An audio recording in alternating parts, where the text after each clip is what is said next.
Welcome back to the Inner Game of Change, where we explore the thinking that shapes how change really happens. I am your host, Ali Juma. Today's conversation is a special one for me. My guest today was actually the first person I interviewed when I started this podcast during the middle of COVID back in April 2021. At the time, the world was navigating uncertainty, disruption, and trying to make sense of what consistency meant when everything around us was shifting. Since then, a lot has happened. The podcast has passed 100 episodes. The world has moved through COVID. We now find ourselves in another wave of transformation with artificial intelligence entering the workplace and our lives in profound ways. So I thought it would be meaningful to bring him back. My guest is Michael Canic, the author of the book Relentless Consistency. It was one of the books that I was reading at the time when the idea of this podcast first came to me. Michael's central idea is simple but powerful. Consistency is not about robotic repetition.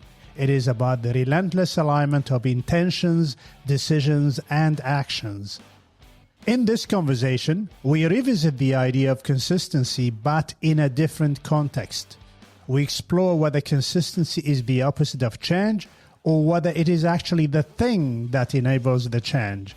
We talk about consistency in leadership, in capability building, and in the way individuals manage themselves in a world full of distraction.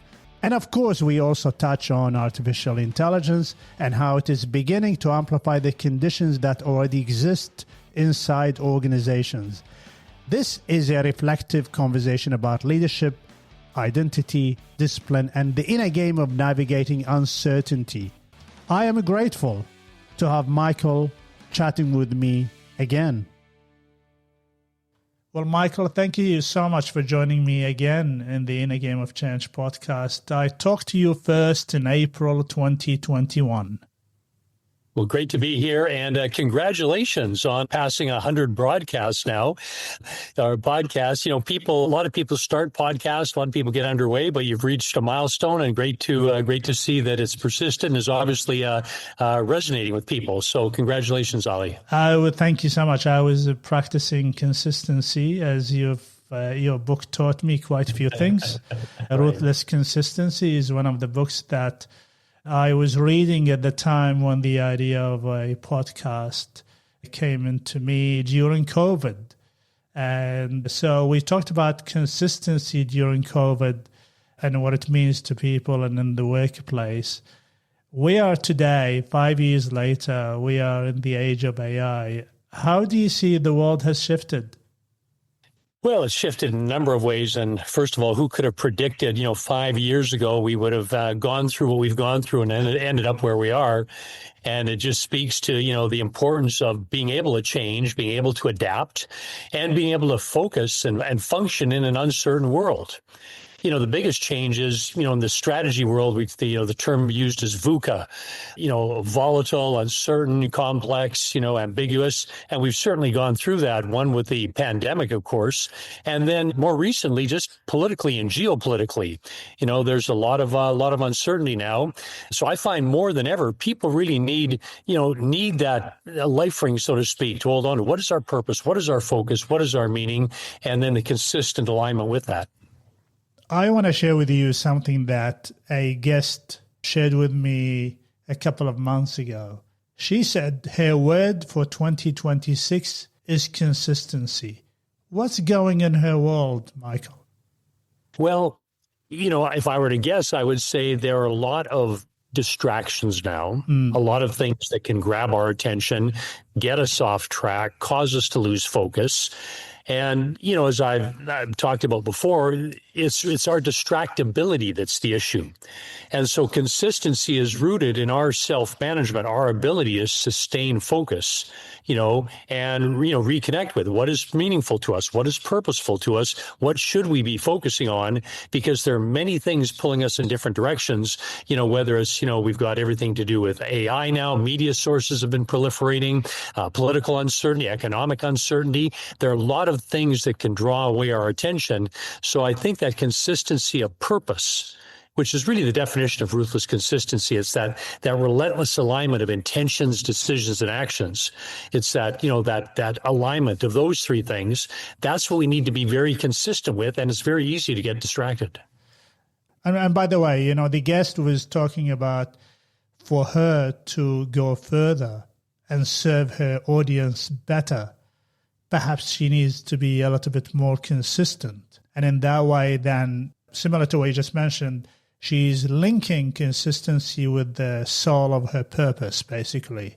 Right. And that's what I like about it. And when she mentioned that that's her word for the year, and she services a big community in New Zealand, I thought of you immediately. And I thought, it's mental note for me to talk to Michael about this particular one. I've been reflecting a lot on consistency, especially over the last couple of years. And I work in the business of change and adoption. Is consistency the opposite of change, or is it an enabler?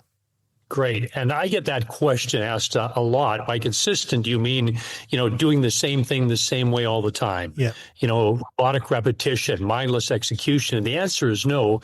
Again, it's that ruthless consistency of purpose.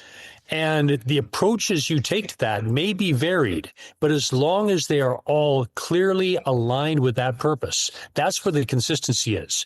So, innovation, similarly, we have to innovate, but if that innovation is in service to a focus, a purpose that is consistent, then we're doing the right thing.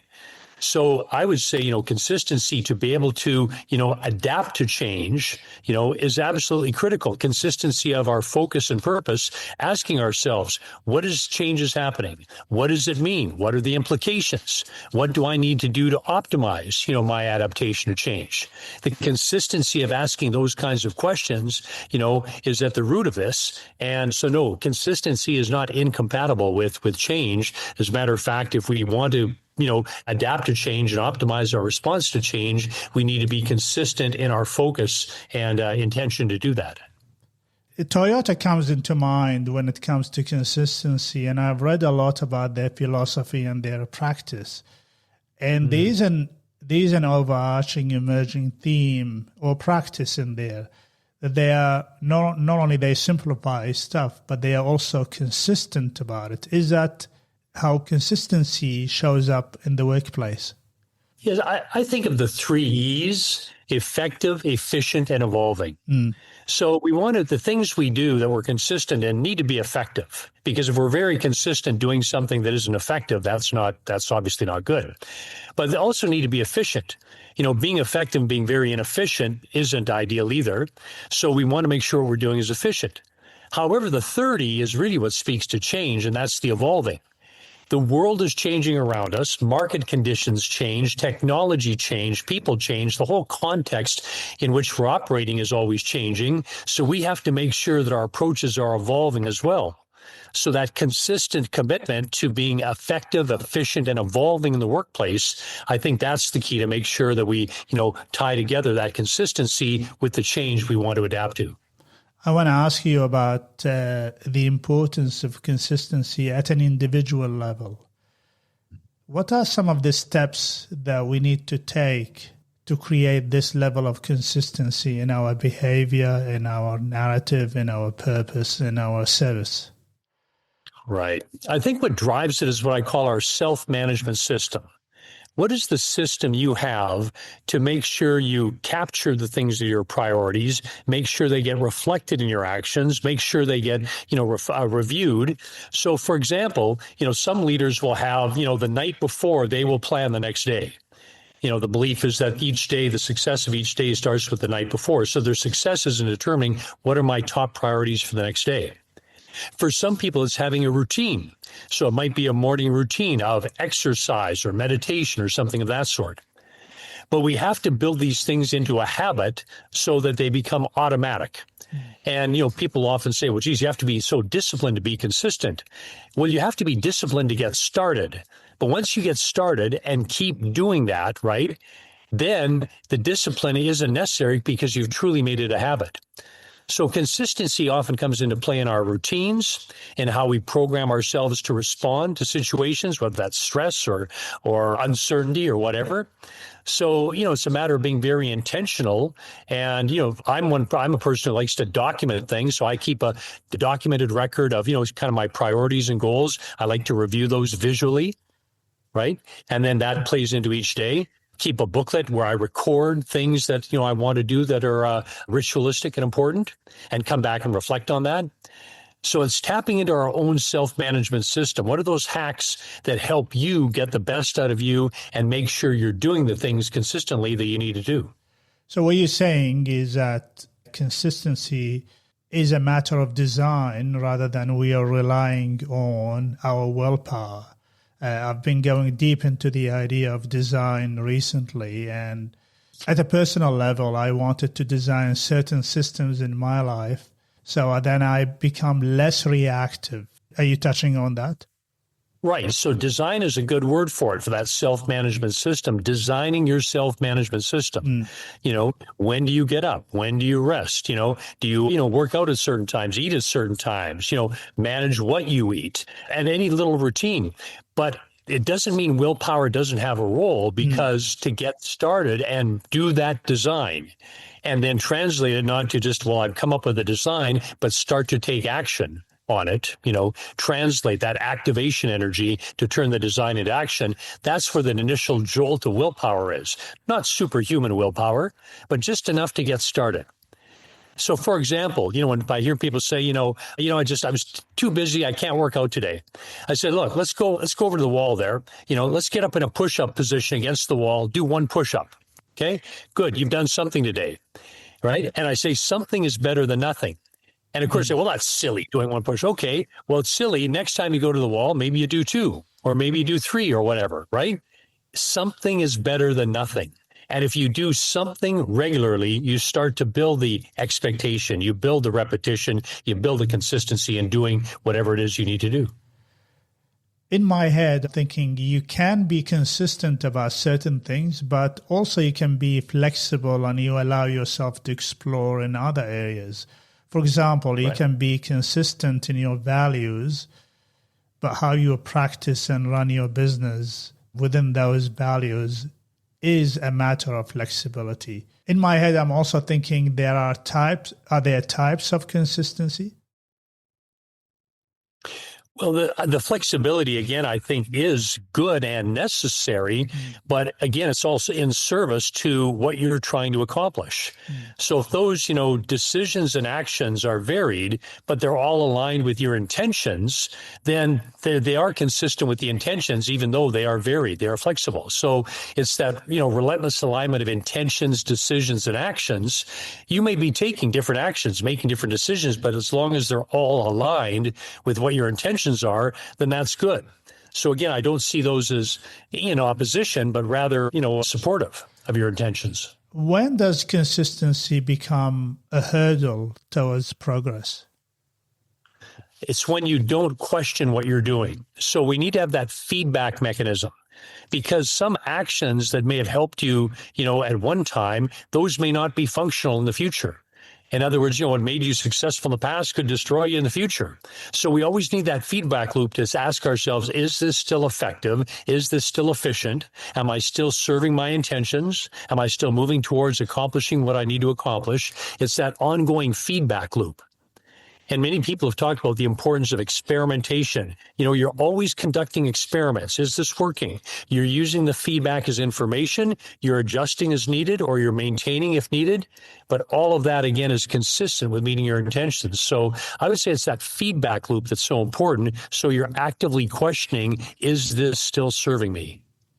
I've been watching the Australian Open tennis competition last week. And I've always been thinking around what is the purpose of a coach? Because they're not teaching Jannik Sinner how to hit a ball.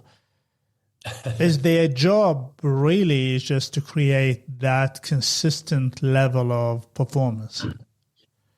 as a coach and as someone who used to coach, football in Canada and university, my view is that the coach's role is to enable the individuals in the team to perform at their best. That's the role, so they have skill, and they have some knowledge, enable them to perform at the best. And that may mean different things for different players. Some may need to work on physical conditioning. Some may need to work on the psychological part of the game. Your role is to help them perform at their best. And that's both in terms of skill, knowledge, but it can be motivational as well. And the great coaches, I think, Ali, realize different approaches work for different individuals. Some people, you just point them in the right direction, get out of the way. Other people need to be reinforced at every step. Am I doing this okay? Is this all right? Yes, it is. You can take the next step. So I think the coach is really a performance doctor, diagnosing what is it going to take for this player, this athlete, to perform at their best. What buttons do I need to push? What levers do I need to pull? They are the enablers of that performance, and different approaches work for different players. In a sport, and I would like to stay in that particular area for now, conditions are not always stable. Every game has got its own playing conditions, and there are lots of variables. How do we manage to stay consistent in performance in an ever-changing environment? Well, certainly aligned with the title of this podcast, The Inner Game, success is often in the head. And I used to say this as a coach all the time, right? Where the game is won and lost is in your head. And it's how you deal with those things. So we would do exercises to help promote focus, train them in their focus. So whether you're playing in front of, a handful of people, or you're playing in front of, tens of thousands of people, maintaining that focus, providing the techniques that enable you to stay consistent, regardless of, today it's cooler, today it's warmer. Yes, you have to approach things a little bit differently for different conditions, but being able to have that consistency of purpose and making sure that's what drives your decisions so you can adapt to those, variable conditions. I've been reading a lot about the power of subtractions, which is sometimes probably the best solution is actually not to add more things to do, is actually to stop doing certain things. Does that also apply to consistency? Absolutely. Absolutely. Sometimes coaches, I'll say early career coaches, will try and, push so much information at players, or so much do this, do this, do this. And, if you're taking up golf, I think, golf coaches are notorious for saying, well, do this, keep your shoulder this way, have your hips this way. And we can overwhelm people with the information. So subtraction, very important. And again, I think of a lot of these things as distractions from what is critical in our focus. And the focus may simply be at a point in time in the competition, breathe. Take some deep, mindful breaths, empty your mind and breathe. It could be as simple as that. So I think, yes, subtraction, good coaching isn't necessarily adding more, but it's knowing what to eliminate, what's not adding value, what's getting in the way, what's distracting from what we need to focus on to perform at our best.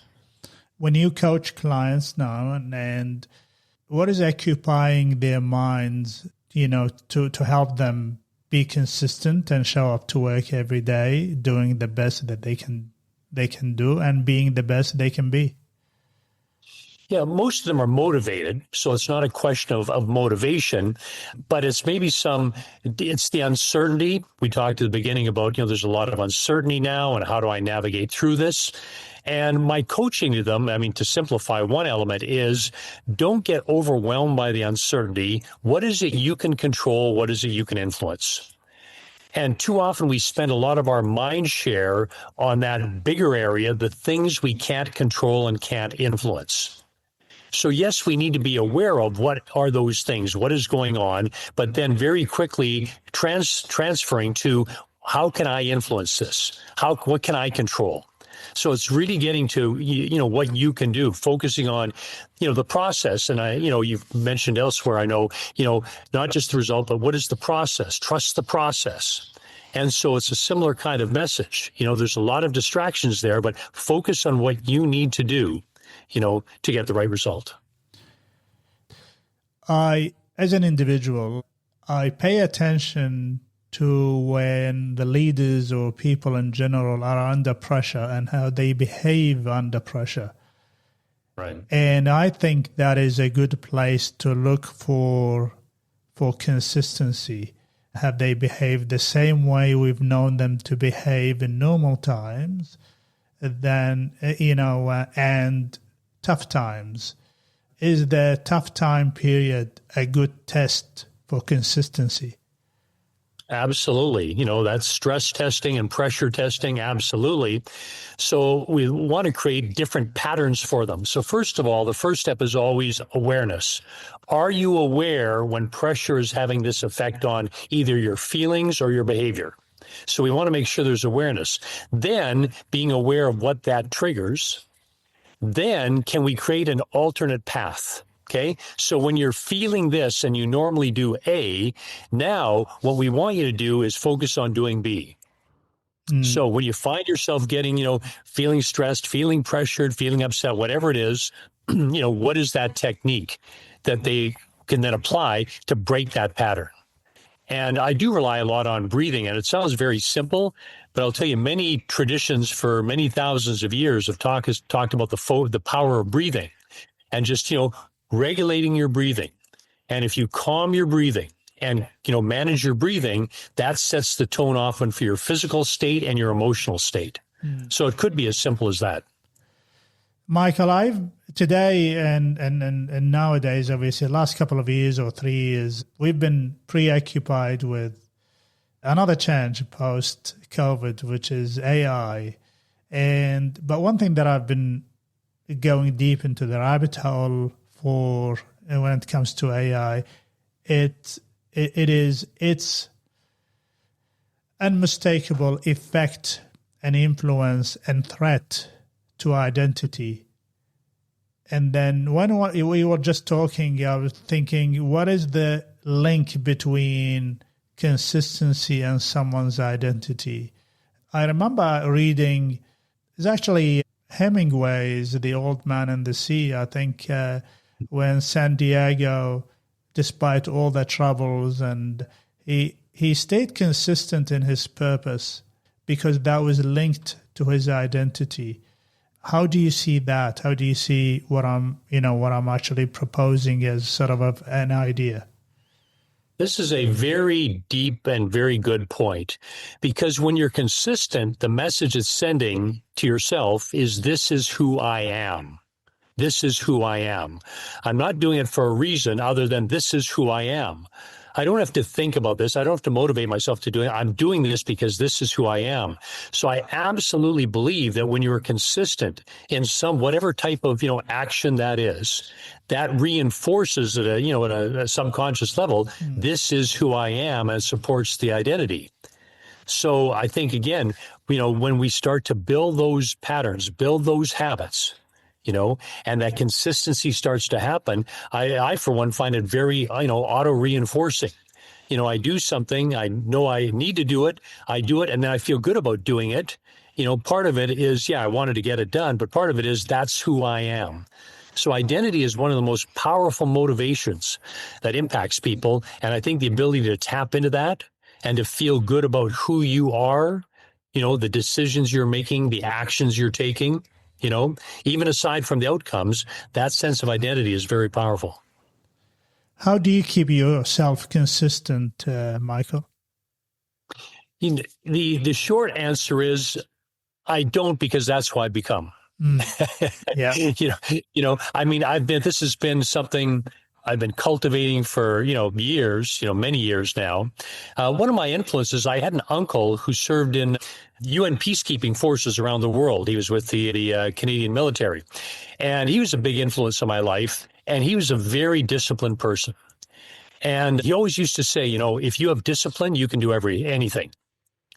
And so that was an influence. But I think over time, just as I've, started to develop these patterns and habits, it's gotten to the point where it's become automatic. I don't even think about it.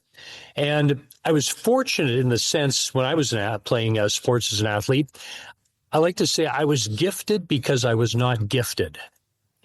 And what I mean by that is the performers, the athletes who are gifted, they're naturally outstanding athletes. Sometimes they don't develop the habits, the patterns of hard work and application. Sometimes they try and get by on ability alone. But if you don't have those natural talents, you have to work harder. And me not being gifted, I had to work harder, to be able to compete at a good level. So that was actually a blessing in that helped to develop the traits and the patterns and the habits, that really serve that discipline and that consistency. So, it's at this point, it's more automatic, but, if you can cultivate that, early in one's career, and I always coach young people around this, right? It's the traits you develop now that are so important. It's not just, the results you get. Yeah, that's critical, but it's the traits you develop along the way. Those will serve you for the rest of your life. What you're talking here also touches on the idea that consistency is one assured way to build capability. Yes. Yeah. And it feeds into, your role in coaching leaders. As leaders, the thing that kills them often is when their people don't think they're consistent. They can't count on them. They can't trust them. They're not credible. They don't know what to expect, right? That uncertainty undermines trust in a leader. If I'm going to trust you as a leader, then I have to feel good and solid and certain that you will, act in a certain way. You have certain values. You will behave in a certain way. And so leaders have to be very consistent because they're on stage 24/7. People are reading meaning into everything they say, everything they do, everything they don't say and they don't do. So leadership, leaders being consistent is critical. And I like that. And because yes, you're right, we do look at the leaders all the time, and then whether they like it or not, they are on display. We are constantly interpreting if their actions and values and behaviors are aligned. And if they're not aligned, we create our own stories in our heads. And that's when troubles start to happen for leaders, because when the behavior is not aligned with the action, when the words are not aligned with the behavior, and then all of a sudden you've got a weak leadership, which can cause a lot of troubles for an organization. Right. And Ali, it only takes one inconsistent act. The leader does the same thing 10 times, right? But the 11th time doesn't. What do people remember? The time he or she didn't act consistently. And then they're not so certain anymore. What's the leader going to be like? So again, leaders have to be very consistent to give people a comfort level. They know what to expect of these people they're entrusting. So Michael, what you're saying here is that there is a strong link between consistency and trust.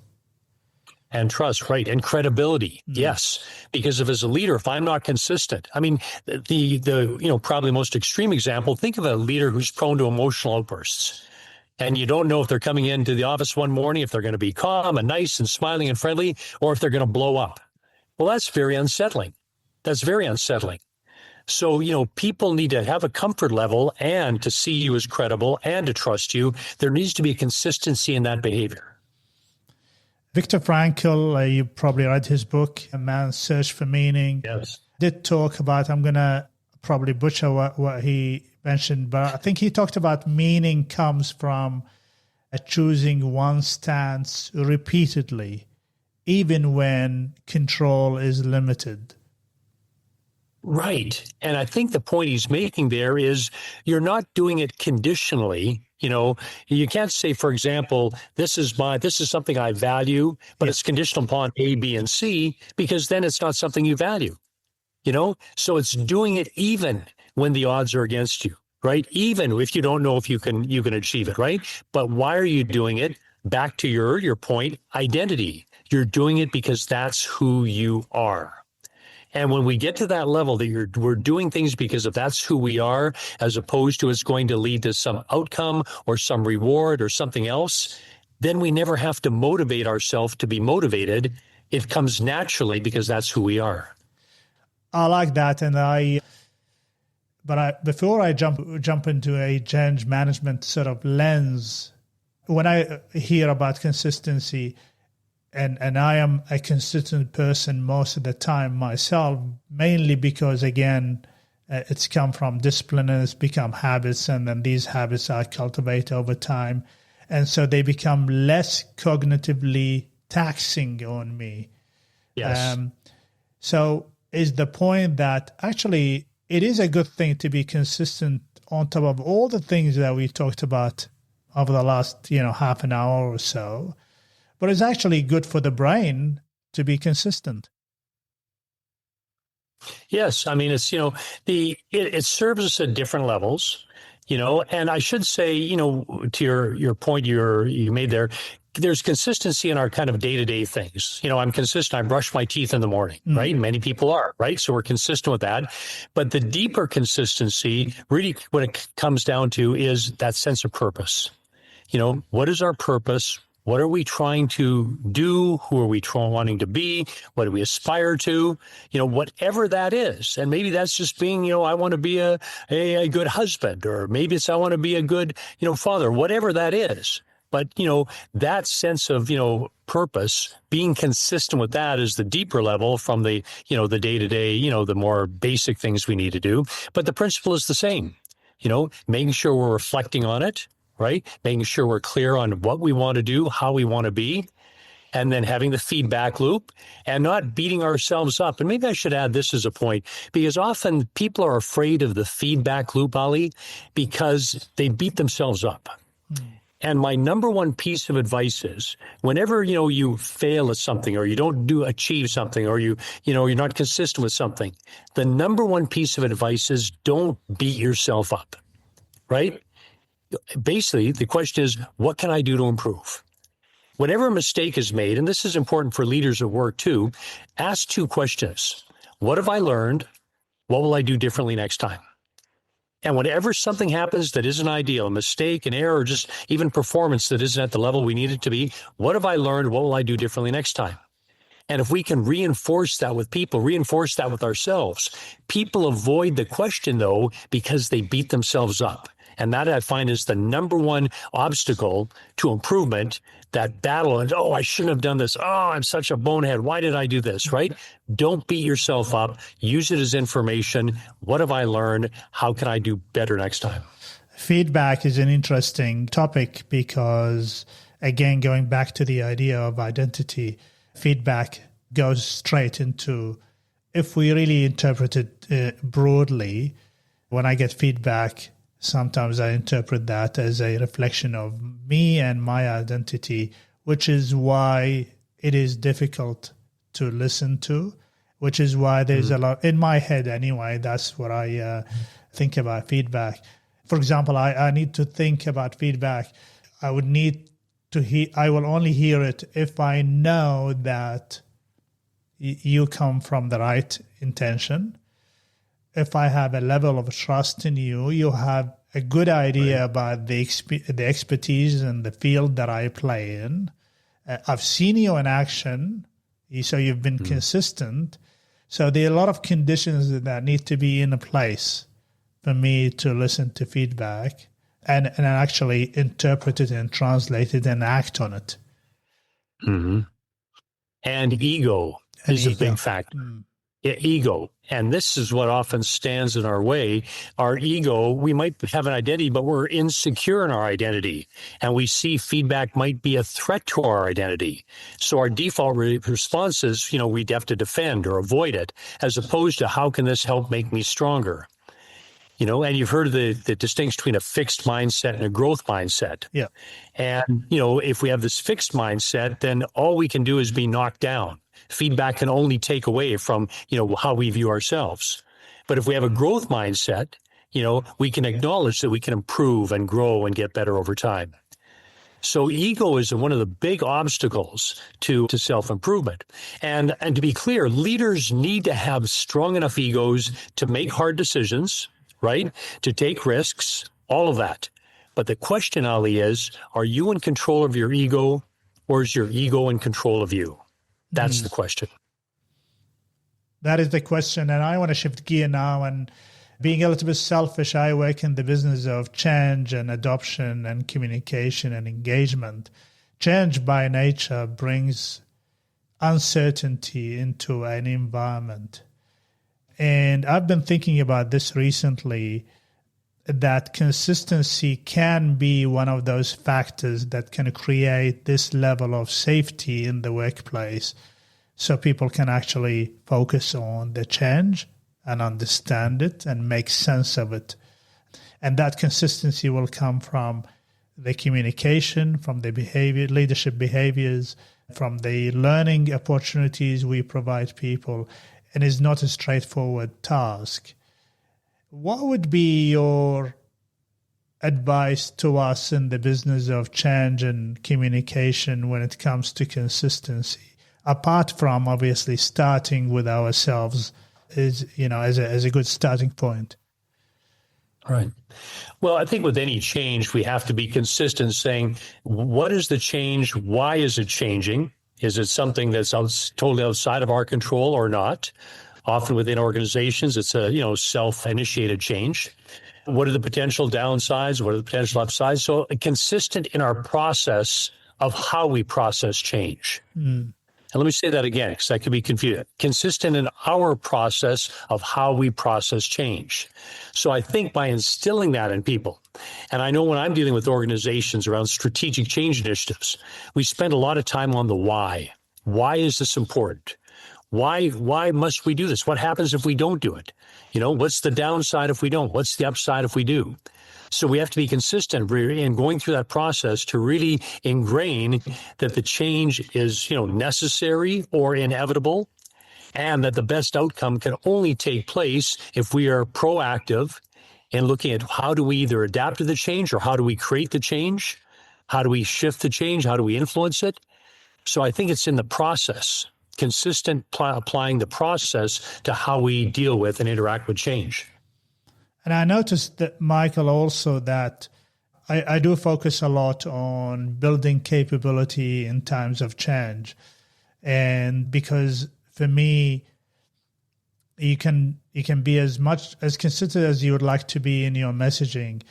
But at the end of the day, when it comes to really what is happening in the workplace, I strongly believe that building one's capability is one fast way to build confidence and build that, learning loop, which is, yes, I can do this, meaning I'm safe to do this, and then I am able to do this. I am fine. My identity is not completely threatened by this particular change. And so in that way, then consistency is one way of building capabilities over time. And so how do you see learning and adopting of a new change, and where does consistency play in that? Well, I think the consistency is, again, a consistency of a process to help guide ourselves through the change we're dealing with. And okay, I'm faced with the change now, and it triggers a process. Okay, and that might start with analysis on the front end, looking at the implications. How do I make sure I'm protected through this? Because as you mentioned, people go first to how could this affect me negatively? So we have to deal with that. So again, it's the process that we undertake. Have your processes, have your mechanisms, your triggers. What is it that triggers you to take what action or to make what decisions or to think in a certain way to help you deal best with a changing situation? So again, it's largely in our heads. If we do what we need to do in our heads and develop those patterns, have those consistent patterns, so that and I know with myself, if there's a situation comes up that is, say, potentially stressful or dangerous, I program myself to have a 3-word mantra: calm, focus, act. So something's going on. Oh, what does this mean? There's a big problem. Calm, because I'm not going to be able to assess the situation unless I'm calm. Focus, of all that's going on, I need to subtract, right, the things that are least relevant here. What do I need to focus on that's really going to make a difference? And then take action based on that. So that's just a simple example of how, a pressure situation triggers a response. But that response was created intentionally and has been programmed over time. So now it becomes automatic. In a pressure situation, I automatically think calm, focus, act.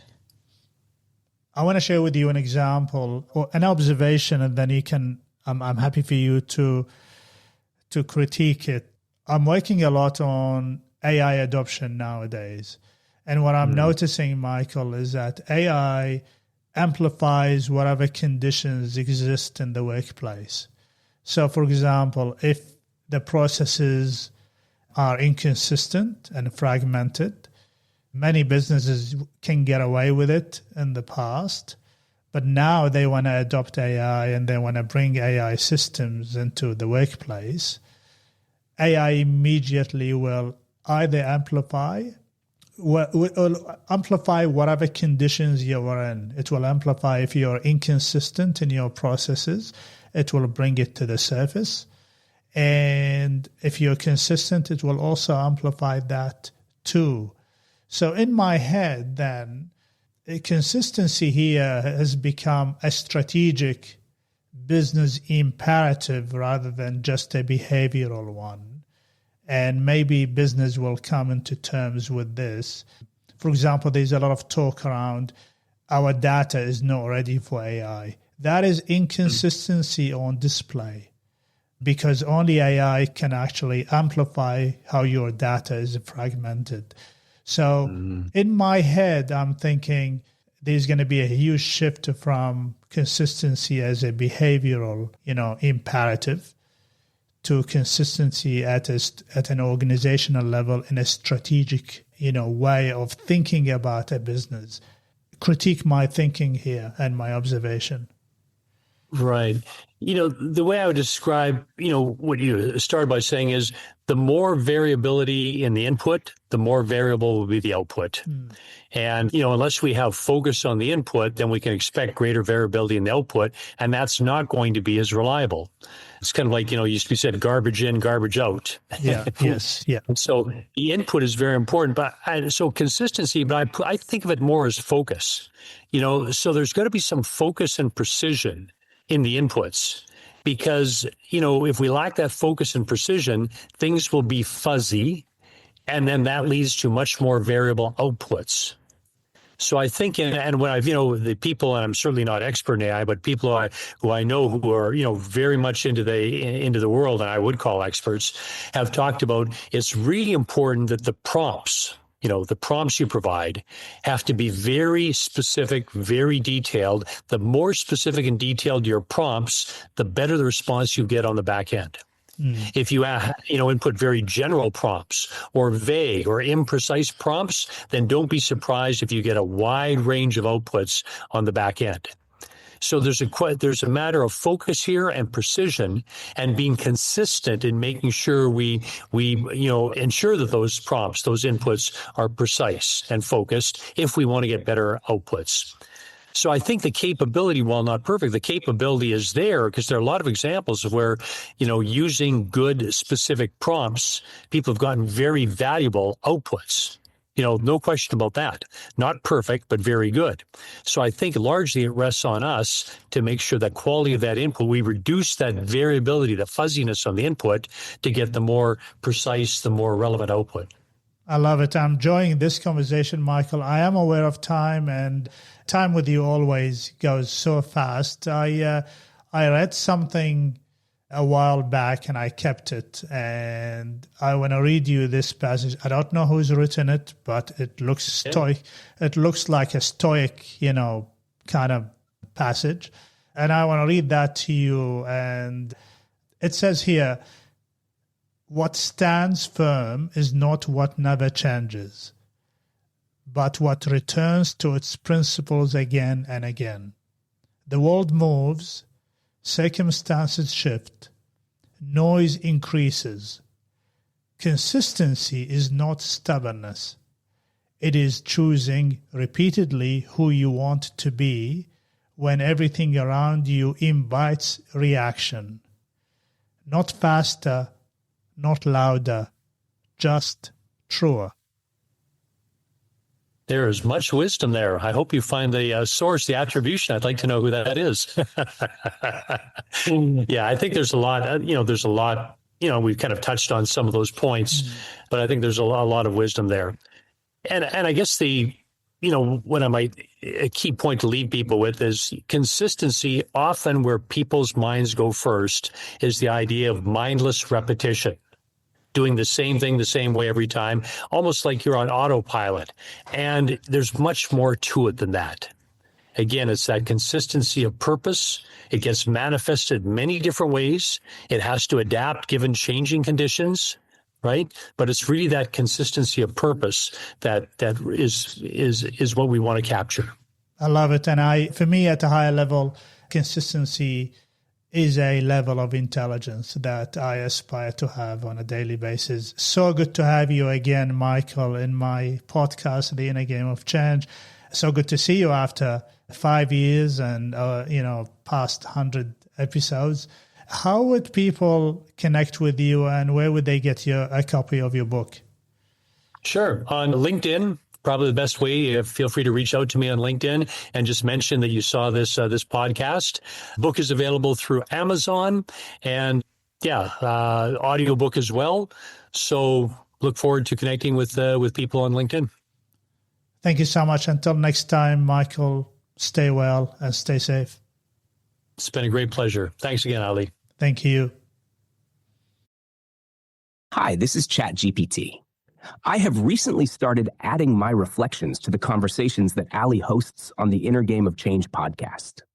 My role here is simply to step back from the dialogue and reflect on some of the ideas that surfaced during the discussion, and to connect them to wider thinking, research, and what we often observe inside organizations. Listening to Ali's conversation with Michael Canic, one thing becomes very clear. The word consistency is often used casually in business, but what Michael describes is something much deeper. Michael Canic speaks about consistency not as repetition, but as alignment. The alignment between intentions, decisions, and actions. When those three things move together over time, behavior becomes coherent. And when behavior becomes coherent, something important happens. People begin to trust what they see. Ali raised an interesting point during the discussion about leadership under pressure. Many people watch leaders most closely when things are difficult. That is when consistency becomes visible. Leadership research supports this observation. Studies from Harvard Business School and other leadership institutes show that predictability of behavior is one of the strongest contributors to trust in leaders.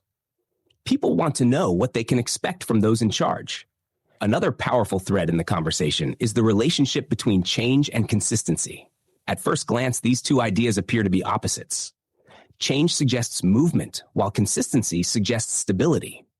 But what Ali and Michael explore is that change actually becomes possible because of consistency. Change introduces uncertainty. Consistency provides the footing people need to move. In organizational settings, when leaders are inconsistent in their messaging, behavior, or priorities, people often interpret change as chaos. But when leaders are consistent in their purpose and process, change becomes something people can navigate rather than something they fear. Ali also connected this idea to capability building, which is an important insight. Capability does not grow through occasional bursts of effort. It grows through repetition in stable conditions. When organizations maintain consistent expectations, consistent learning loops, and consistent feedback, people gradually build confidence and skill. One of the examples mentioned during the episode is Toyota. The Toyota production system is often studied not because it introduces dramatic innovation, but because it demonstrates disciplined consistency in how problems are solved and improvements are made. Over time, that consistency produces extraordinary capability. Another theme that stood out in this conversation is identity. Michael Canic explained that when people act consistently over time, they reinforce a message to themselves. This is who I am. That idea echoes the work of Viktor Frankl, who wrote that meaning often comes from choosing one's stance repeatedly, even when conditions are uncertain. Consistency, in that sense, becomes part of identity. Ali then introduced an interesting modern dimension by bringing artificial intelligence into the discussion. His observation was that AI tends to amplify whatever conditions already exist inside organizations. If processes are fragmented or inconsistent, AI exposes that very quickly.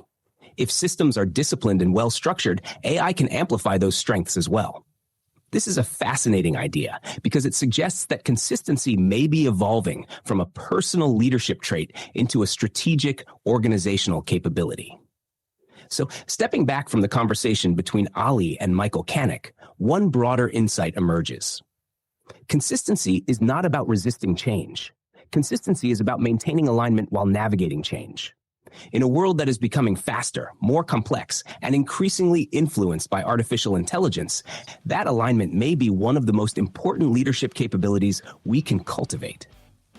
Those are my reflections on this episode of the Inner Game of Change. And Ali, thank you for another thoughtful conversation. Thank you for listening. If you found this episode valuable, remember to subscribe to stay updated on upcoming episodes. Your support is truly appreciated. And by sharing this podcast with your colleagues, friends, and fellow change practitioners, it can help me reach even more individuals and professionals who can benefit from these discussions. Remember, and in my opinion, change is an enduring force, and you will only have a measure of certainty and control when you embrace it. Until next time, thank you for being part of the Inner Game of Change community. I am Ali Juma, and this is the Inner Game of Change podcast.